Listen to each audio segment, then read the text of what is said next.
Herman Webster Mudgett, más conocido como H. H. Holmes, es considerado uno de los primeros asesinos en serie de Estados Unidos, y sus actuaciones tuvieron lugar justo en el mismo momento en que Jack el Destripador perpetraba sus horrendos crímenes en Reino Unido. Nacido en 1860 en Hillmanton, New Hampshire, Holmes era un hombre alto y apuesto, que con el tiempo se transformó en un perverso criminal. Chicago se convirtió en su principal campo de actuación. En esta ciudad asesinó a cientos de inocentes en el conocido como Hotel de los Horrores, donde perpetró los actos más abyectos valiéndose de trampas, pasadizos secretos, cuartos insonorizados y habitaciones de castigo. Sus familiares definían a Herman como un chico problemático, solitario y que mostraba una excesiva crueldad con los animales y los niños pequeños. Su infancia estuvo marcada por los abusos que sufrió por parte de sus compañeros de clase.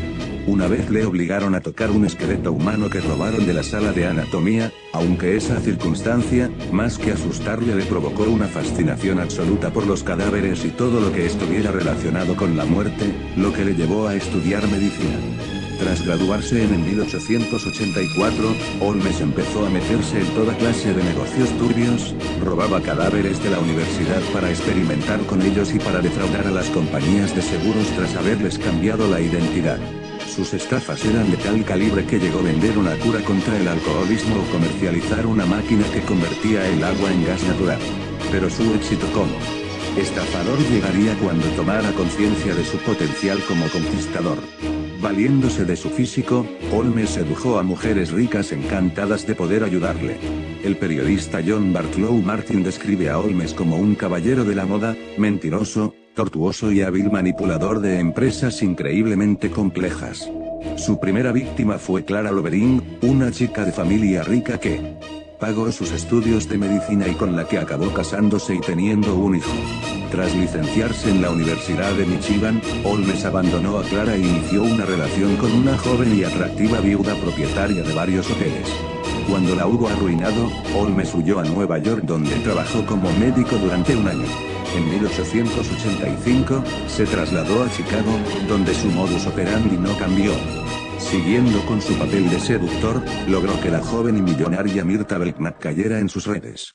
En esa época adoptó por primera vez el nombre por el que sería trágicamente conocido, Henry Howard Holmes, un guiño al detective creado por Sir Arthur Conan Doyle, Sherlock Holmes, que por aquella época se estaba haciendo muy famoso.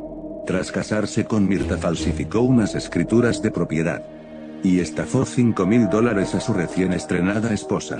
En 1887, Holmes obtuvo la titularidad de una farmacia en Englewood convirtiéndose en amante y hombre de confianza de su dueña, una viuda rica y confiada llamada Melissa Holden.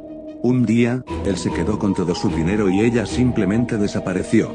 El sueño de Holmes era construir un gran hotel y quería aprovechar la celebración de la exposición Universal de Chicago en 1893 para invertir todo el dinero estafado en la compra de un solar junto a la farmacia de la difunta señora Holden. De este modo, la inauguración coincidiría con la visita de miles de turistas, sobre todo mujeres pudientes y solas. En 1890 se iniciaron las obras del establecimiento, un edificio con aspecto medieval y que muchos dijeron que parecía una fortaleza tenebrosa. Para la construcción, Holmes contrataba y despedía a empresas rápida y constantemente, y nunca llegó a pagarles. Este engaño sirvió para que Holmes fuese el único que conociera los verdaderos planos del futuro hotel, que fue inaugurado el 1 de mayo de 1893. El edificio tenía 3 plantas, más de 60 habitaciones, un sótano y 51 puertas. La planta baja estaba ocupada por negocios que le daban una apariencia de normalidad. Sin embargo, el sótano y los pisos superiores ya eran otra cosa. Aparte de colocar cientos de trampas, escaleras ciegas que no llevaban a ningún sitio, dormitorios secretos, cuartos sin ventanas, puertas correderas, laberintos y pasillos ocultos, Holmes había hecho instalar decenas de mirillas en las paredes, desde donde podía observar a escondidas el sufrimiento de sus prisioneros. Para controlar todos sus movimientos, Holmes se valió de una instalación eléctrica ubicada bajo el parqué del suelo que detectaba todos y cada uno de los movimientos y sabía en todo momento dónde se encontraban sus potenciales víctimas. Así, sin saberlo, la vida de los clientes del hotel estaba enteramente en manos de un sádico y perverso asesino. Holmes podía acabar con sus vidas cuando quisiera. Le resultaba muy fácil. Con solo abrir las espitas del gas podía asfixiar a los ocupantes de varias habitaciones a la vez. Otras estancias tenían sopletes ocultos en las paredes tras unas planchas de hierro.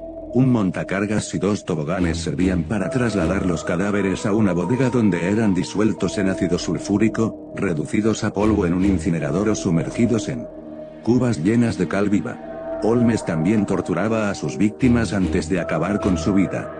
A veces las colgaba de los brazos y las bajaba lentamente hasta un pozo lleno de ácido o las encadenaba a una prensa rotatoria que poco a poco trituraba sus huesos, incluso practicaba autopsias sobre cuerpos vivos.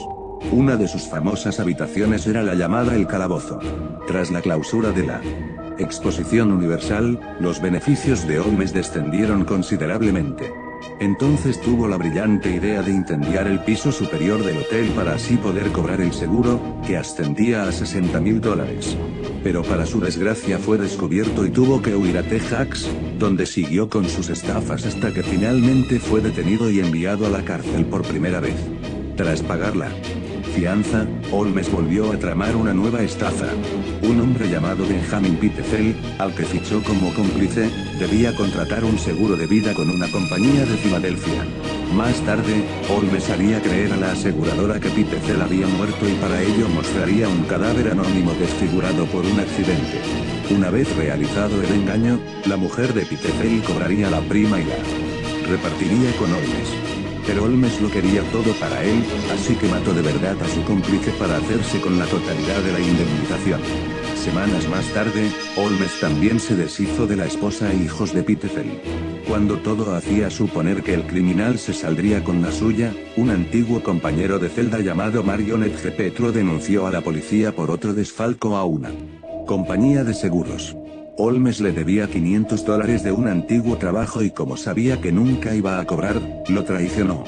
Cuando las autoridades empezaron a investigar se dieron cuenta de que Holmes no solamente había cambiado de identidad, sino que también había cometido infinidad de fraudes y asesinatos. Estos empezaron a salir a la luz cuando se descubrió el gran número de desaparecidos que hubo en Chicago mientras el Hotel de los Horrores estuvo en activo. Los investigadores se quedaron horrorizados al hallar cientos de restos humanos en su interior. La policía contabilizó un total de 200 muertos, mientras que Holmes solo reconoció 27 durante los interrogatorios a los que fue sometido. El juicio a Holmes, en octubre de 1895, duró 6 días. El acusado rehusó ser defendido y se convirtió en su propio abogado. Pero su testimonio, alegatos y artimañas no le sirvieron de nada, y el 7 de mayo de 1896 fue condenado a morir en la horca. Instantes antes de su ejecución, Holmes se mofó de todos los allí presentes diciendo, «Nací con el diablo junto a mi cama y siempre estuvo conmigo». Su muerte fue lenta y agónica tras estar colgando durante 15 minutos de una soga. Para evitar la mutilación post-mortem o que su cuerpo fuera robado, Holmes había pedido ser enterrado en un ataúd lleno de cemento. Aún así, la muerte del primer asesino en serie de Estados Unidos no está exenta de leyenda. Antes de morir, Holmes lanzó una maldición contra todos aquellos que en un momento se cruzaron en su vida, aunque recientes investigaciones sugieren que el criminal pudo, con la ayuda de algún cómplice, escapar y morir muchos años después en Paraguay bajo una falsa identidad. Pero la leyenda de la maldición se vio alimentada 2 semanas después de su ejecución por algunas muertes misteriosas, como la de uno de los testigos clave en el juicio, que cayó enfermo a causa de una septicemia muriendo poco después. Otros testigos se enfermaron y murieron días más tarde, e incluso uno de los guardias de la prisión donde estuvo encarcelado se suicidó. Asimismo, y de forma inexplicable, una de las oficinas encargadas de investigar para la aseguradora a la que Holmes defraudó se incendió por completo.